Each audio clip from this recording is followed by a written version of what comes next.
నమస్తే మిత్రులారా, చూసింటారు మీరు కుంభమేళాలో మునగడం ద్వారా, స్నానం చేయడం ద్వారా దరిద్రం పోతుందా? ఈ మాట అన్నది ఆల్ ఇండియా కాంగ్రెస్ కమిటీ పెద్ద మల్లికార్జున ఖర్గే గారు. ఇక బీహార్ మాజీ ముఖ్యమంత్రి కుంభమేళా అనేటువంటిది పందుల గొడవ అని, లేకపోతే కుంభమేళా అనేటువంటిది శ్మశానంగా మారిందని మమతా బెనర్జీ, కుంభమేళాలో ఇది జరిగింది అది జరిగిందని ప్రతిపక్షాలకు సంబంధించి, కుంభమేళా అనేటువంటిది రాజకీయ పార్టీలకు సంబంధించినటువంటిది కాదు. దేశంలో ఉన్నటువంటి 60 కోట్ల మంది, ఒకరు 2 సార్లు పోవచ్చు, 3 సార్లు పోవచ్చు, ఇంకో 60 కోట్ల మంది అక్కడ స్నానాలు చేశారు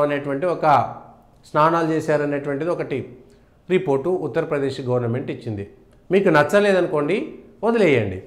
మీకు ఇష్టం లేదంటే వదిలేయండి. కానీ 60 కోట్ల మంది, ఈ దేశంలో ఉన్నటువంటి 100 కోట్ల మంది హిందువుల యొక్క మనోభావాలను కించపరిచే విధంగా మాట్లాడుతూ రాజకీయ పబ్బం గడిపింది. ఎందుకోసము? కేవలము 20 కోట్ల మంది ఉన్నటువంటి ఓట్లన్నీ కూడా మా వైపు రావడం కోసం అని 100 కోట్ల మందిని వీళ్ళు పక్కకు నెట్టేటువంటి ప్రయత్నం చేస్తున్నారు. దీన్ని రాజకీయంగా అర్థం చేసుకోవాలి. పోనీ వీళ్ళందరూ అది మూఢనమ్మకము, ఇది పనికిరానిది అనేటువంటి ఒక శాస్త్రీయమైనటువంటి శాస్త్రవేత్తలు ఈ రాజకీయ నాయకులు అనుకుంటే, మరి ఇతర మతాలకు సంబంధించినటువంటి వాటిని ఏనాడైనా విమర్శించారా? డిసెంబర్ 25 లేకపోతే చెక్క ముక్కలు, లేకపోతే వాటికి సంబంధించినటువంటి శిలువ, ఇవన్నీ కూడా మూఢనమ్మకాలను ఎందుకు చెప్పలేదు? ఒక చెట్టుకు ఏవో లైట్లు వేస్తే అది మూఢనమ్మకం అని ఎందుకు చెప్పలేదు? లేదా ఇతర మతాలకు సంబంధించినటువంటి వాటి గురించి ఎందుకు మాట్లాడలేదు? ఏ రంజానో, ఏ బక్రీదో, లేకపోతే ఏ క్రిస్మసో, వీటన్నిటిపైన ఎందుకు విమర్శలు చేయట్లేదు? వాళ్ళ యొక్క జీవన విధానం మీద ఎందుకు విమర్శలు చేయట్లేదు? అంటే కేవలం రాజకీయ అవసరాల కోసమే. పోనీ మీరు వాళ్ళ మీద విమర్శలు చేయకపోతే హిందువుల యొక్క ఆచార వ్యవహారాలపైన కూడా మీరు ఎటువంటి వివాదం చేయకండి. మేము హిందువులం అనేటువంటి ఒక చేస్తారు. అంటే హిందువులను తిట్టడం కోసం మేము హిందువులను గుర్తొస్తుంది.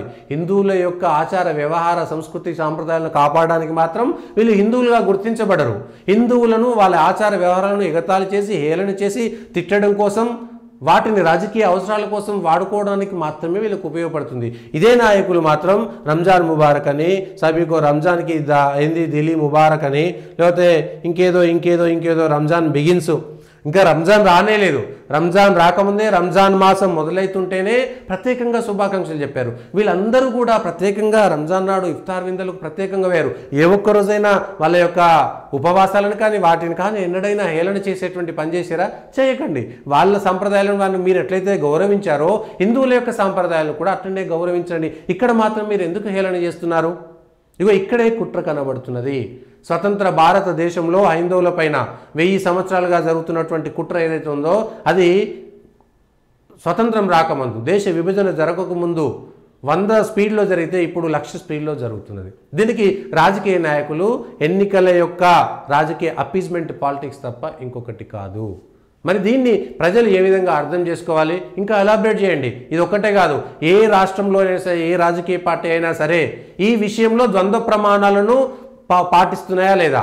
అది బీజేపీ కావచ్చు, లేకపోతే టీడీపీ కావచ్చు, లేకపోతే వైఎస్ఆర్సీపీ కావచ్చు, జనసేన కావచ్చు, ఇతర ఏ పార్టీలైనా సరే ఈ విషయంలో ద్వంద్వ ప్రమాణాలను పాటిస్తున్నాయా లేదా?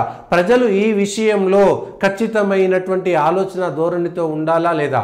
60-70 కోట్ల మంది వెళ్ళినటువంటి మహాకుంభమేళను హేళన చేసినటువంటి వాళ్ళ యొక్క రాజకీయ పక్షాలను నిలదీయాల్సినటువంటి అవసరం ఉందా లేదా? వాళ్ళు సమీక్ష చేసుకోవాల్సినటువంటి అవసరం ఉందా లేదా? వాళ్ళు క్షమాపణ చెప్పాల్సినటువంటి అవసరం ఉందా లేదా? రాజకీయంగా బుద్ధి చెప్పాల్సినటువంటి అవసరం ఉందా లేదా అనేటువంటి విషయాన్ని కూడా ఆలోచన చేయాలి. ఈ చరిత్ర, ఈ స్వాతంత్రం, వీటన్నిటికీ కూడా ఖచ్చితమైనటువంటి విషయాలను ప్రజల యొక్క చర్చలోకి తీసుకెళ్లాల్సినటువంటి బాధ్యత కూడా ఉన్నది.